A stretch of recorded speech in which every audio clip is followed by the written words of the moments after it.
In the aftermath of the Pahalgam episode, it was necessary that we interact with the foreign media present in Islamabad. And I am sure that you must have a lot of questions, a lot of observations regarding the current scenario. And Pakistan's stance has been very clear on this issue. So that's why I've invited you all here today to have a chat on this subject. The Pahalgam episode, which took place a few days back, we must understand, first of all, that Pakistan is a victim of terrorism. No other state has laid down 90,000 lives in the war against terror. And we are the frontline state, we are bearing that brunt. Our armed forces, our law enforcement agencies, our police, our rangers, our civilians, our civil society, they've given a lot of sacrifices. And this is for peace in Pakistan, peace outside Pakistan, global peace. All the sacrifices that have been given, the struggle, the effort that has been made, and our economy has suffered losses of hundreds of billions of dollars. And we continue to counter these terrorists, the Fitna al-Khawarij, till date. So we must understand that we're a frontline state against terrorism, and we're a wall between the terrorists and the world. And Pakistan needs to be strengthened in this situation. Pakistan needs to be supported in this situation. And Pakistan has always played its part against terrorist groups, against terrorists, and we continue to do so on a daily basis. And I would like to highlight that the situation in Khyber Pakhtunkhwa, in Balochistan, and recently you all witnessed the Zafar Express episode, which was an unusual event, which was an event where a hijacking took place. Very few incidents in the world like Zafar Express have taken place. It was a hostage situation like never before. And having dealt with that situation, having countered the terrorists who were holding hostage innocent civilians, we received condemnation from all over the world. Why is it that our eastern neighbor refrained from condemning the Zafar Express episode? It was an act of terror. It was an act carried out by terrorists. It was an act against innocent civilians and personnel of the armed forces. Then why was there hesitation on part of our eastern neighbor to issue a simple statement of condemnation condemning that episode? And why is it that whenever we face terrorism and we counter terrorists and blood is spilt of our innocent civilians and officers and personnel of the armed forces, why is it that the eastern neighbor always celebrates these events? Is there a reason behind that? Yes, there is a reason behind that.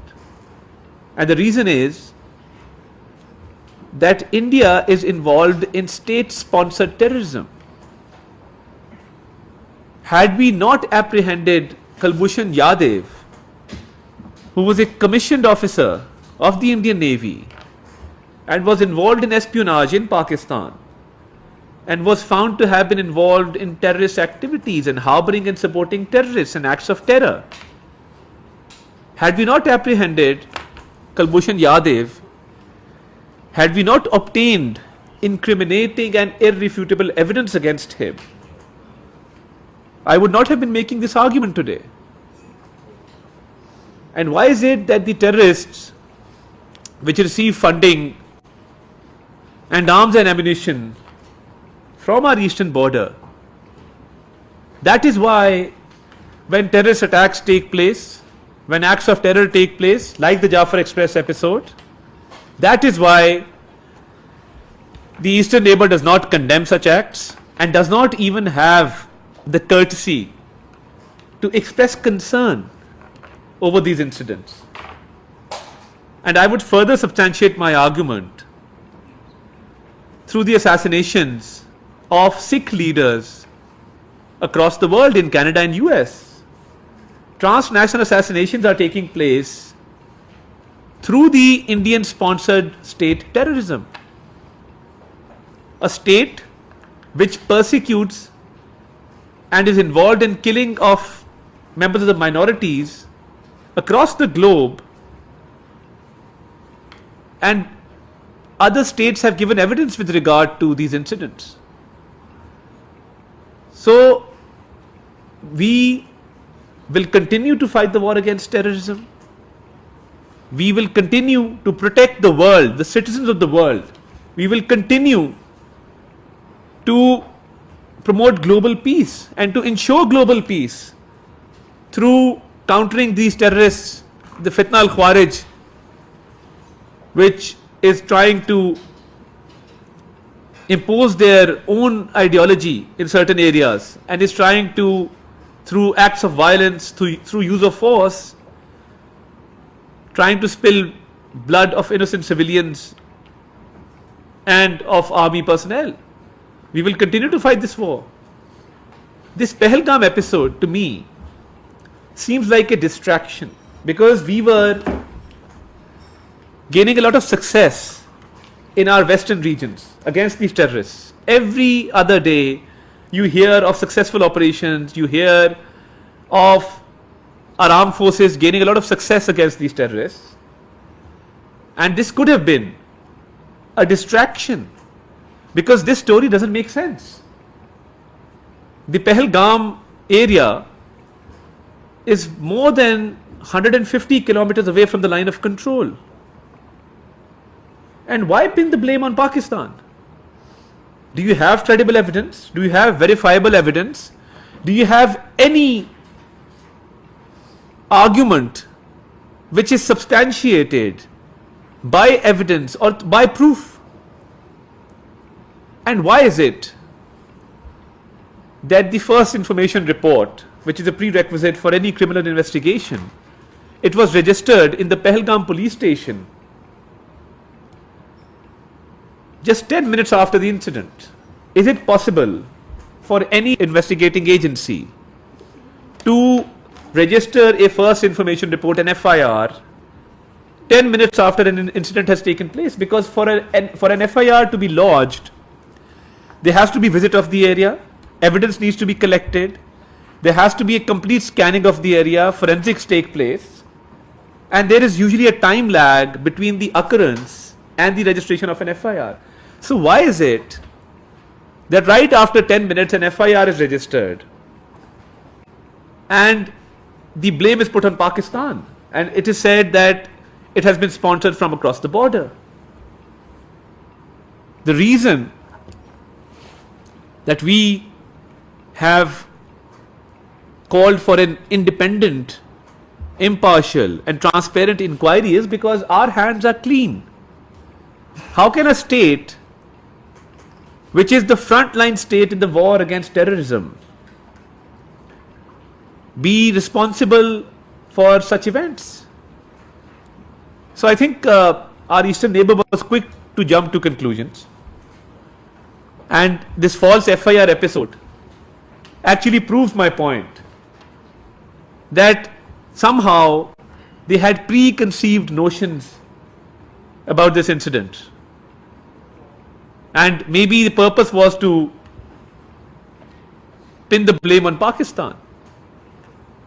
And Pakistan being a responsible state, Pakistan being a peaceful state, Pakistan being desirous of world peace, we've had very good relations with all other neighbors. We have very good alliances globally. We're a responsible member of the UN Security Council. And let me also reiterate that Pakistan has got majority of votes when it got elected as a non-permanent member of the UN Security Council. We received an overwhelming majority of votes to be elected to that position. And why is it that the Indian state-sponsored terrorism, we have credible evidence of India's involvement in Balochistan, in Khyber Pakhtunkhwa, in harboring, funding these terrorists, in supporting these terrorists. and their extremist ideology through which they are encouraging their people to attack our foreign missions. A very unfortunate incident took place in London. Our High Commission was attacked twice. Stones were pelted. And the people who are responsible are being sponsored by the Indian state and the Indian agencies. And it's very easy to counter a handful of people. But we are peaceful people. But whatever they did, and arrests were made by the London Metropolitan Police, those people have been apprehended. But that is the kind of mindset that the Indian state has of attacking foreign missions in a foreign country. If you can kill people internationally in Canada and US, then nothing will stop you from attacking a few foreign missions. But let me reiterate, they shouldn't at all mistake our words for our weakness. Pakistan has always defended itself. Pakistan will always defend itself. Pakistan has the capacity to respond effectively, like we did in the aftermath of the Pulwama incident, in the aftermath of the Pahalgam. And we are good hosts, so we also served a very fantastic cup of tea on the way out. So my point is that Pakistan has the capacity and the capability of defending itself very well. And we've been tested in the past, and let me tell you, ladies and gentlemen, we've passed with flying colors. And our enemy has always regretted taking the steps that it did take in the past. So we are capable, we are ready to counter any misadventure with full force and might. But why is it that India sponsors terrorism and then plays a victim of terrorism? How is it possible? Have we not laid down 90,000 lives in this war on terror? Are we still not giving sacrifices every single day? Is the state of Pakistan not going out of its way to eradicate terrorism, not only in Pakistan, but for the sake of world peace? Yes, we are. Then how come an incident takes place after which a few videos were shared? Now my question is, there are voices of dissent within India. People are asking questions from the Modi government that how come these dead bodies were not picked up on time, and how come people were led to bleed to death on the spot.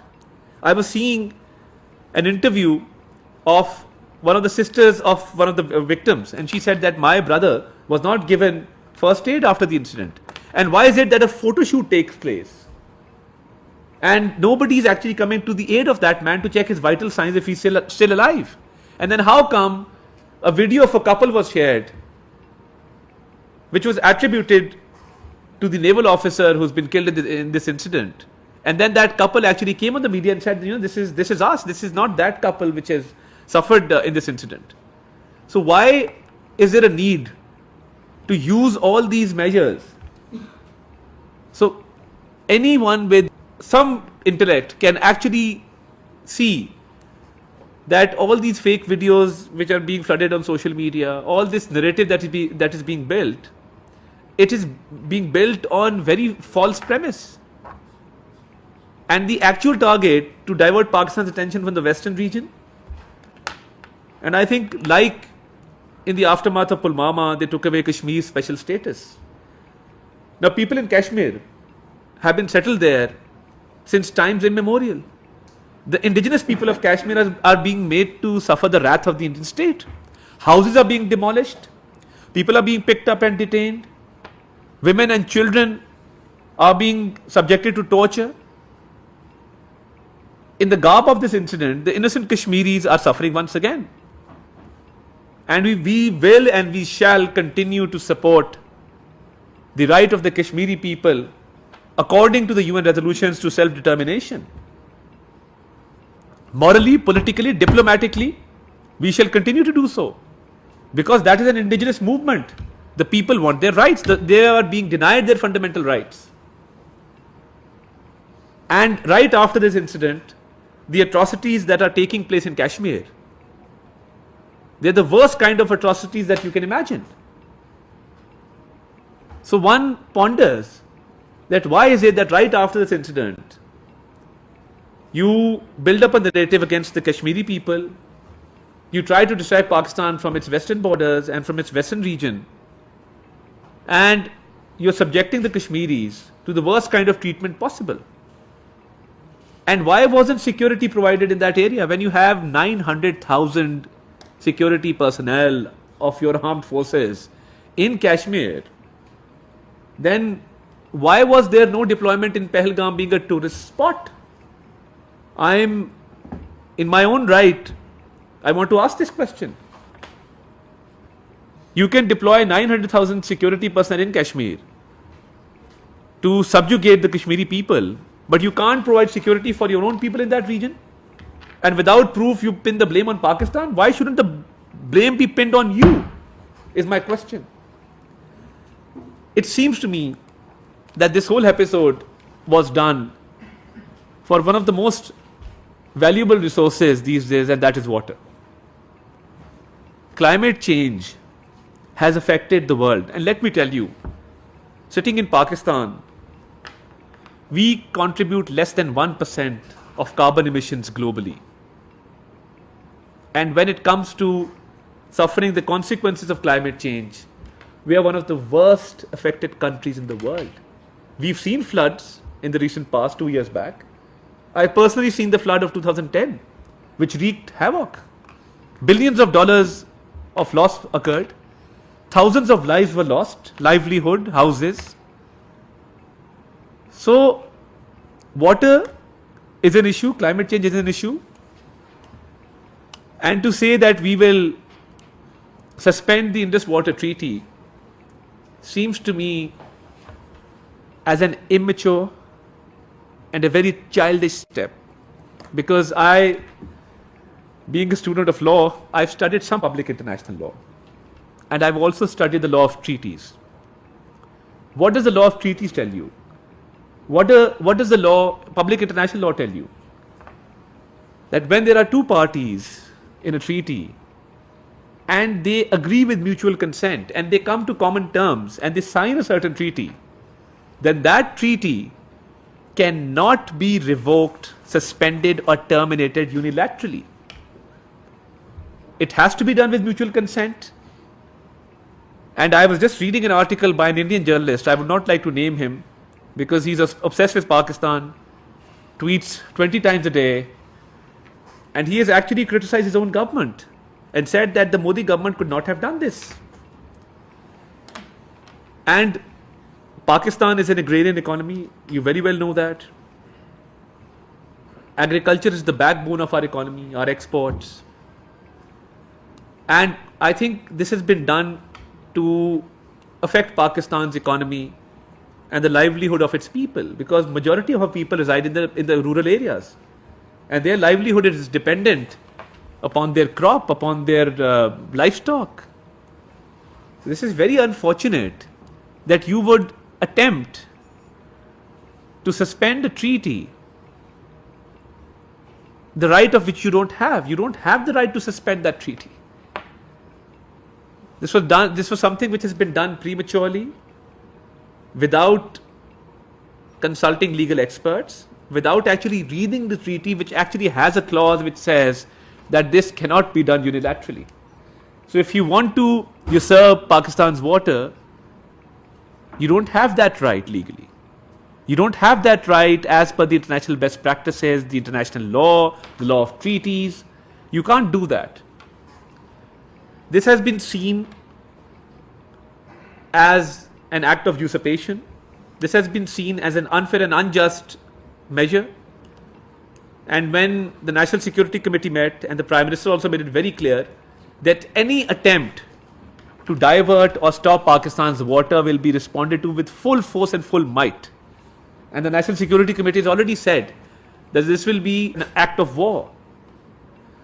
So I think in this whole episode, where Pakistan has acted very responsibly as a member state of the United Nations, as a state which believes in peace, as a state which is the frontline state against the war on terror, and to take a step like this against Pakistan to stop its water, which cannot be done at all, it cannot be done legally, it cannot be done practically, then Pakistan has the right to respond.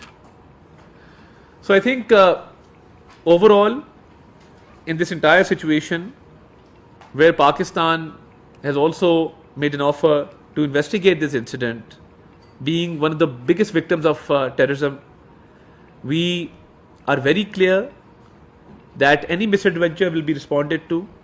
We are very clear that our valuable natural resource being water, any attempt to divert or to stop that water will be responded to in a very strong manner.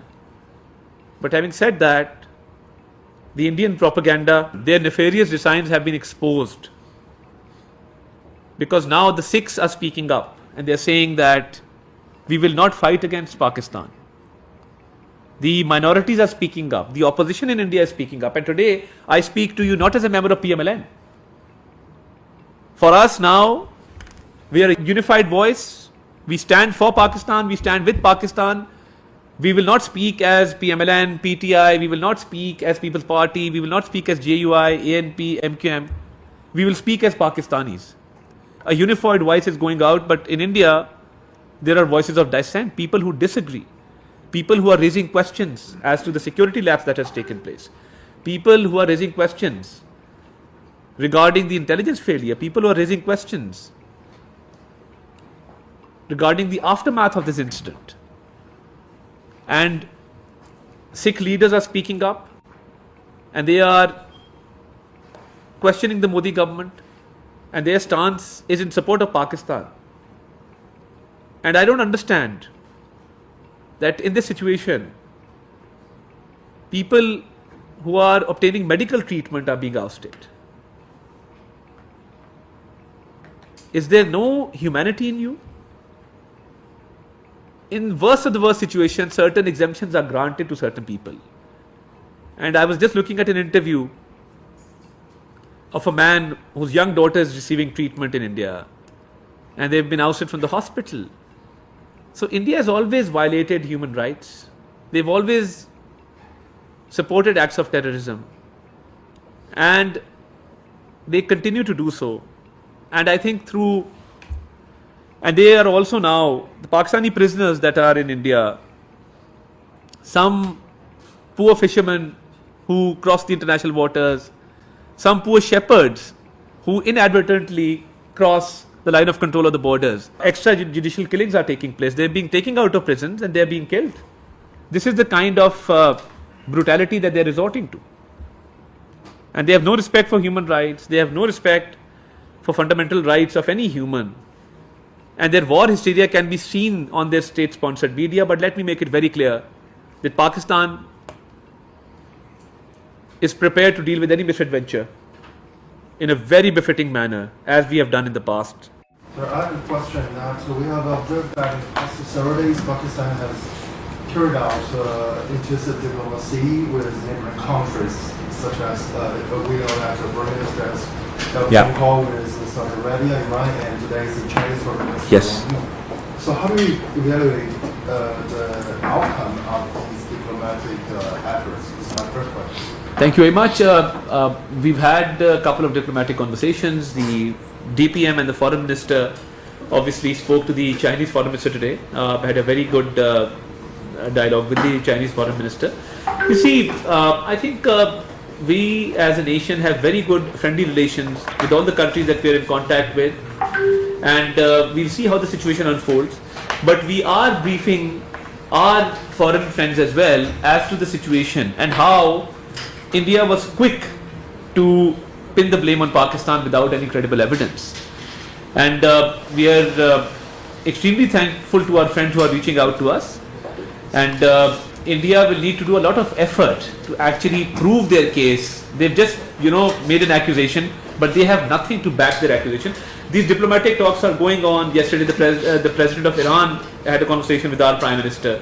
So I think these conversations go on, but in these circumstances, the frequency has increased. So we are engaged with our foreign friends, and we are having talks with them on different issues, including this issue. This is one of the issues that is also being discussed. Regarding what you mentioned, the India's accusation, I have another second question. It is observed that the situation on 2021, when Pakistan suffered a terrorism attack in Dassus,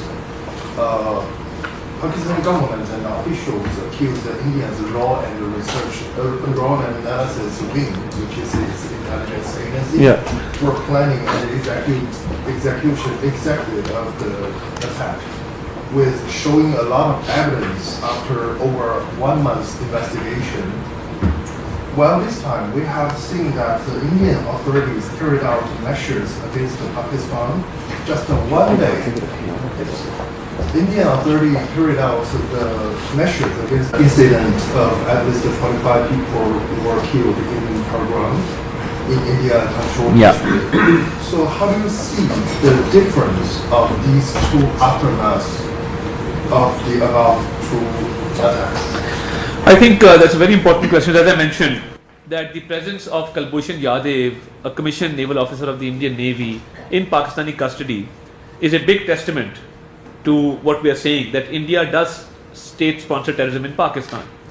And numerous incidents have taken place, including the one that you mentioned in Bisham. And we have, regarding many incidents, we have credible evidence of many incidents. And I'm saying many, I'm not naming any incident, I'm saying we have evidence in many incidents of Indian involvement. And we have incriminating, irrefutable, undeniable evidence of Indian involvement. I will keep a separate session on this day after tomorrow. I will request you again in a day's time. I'm just collating that data.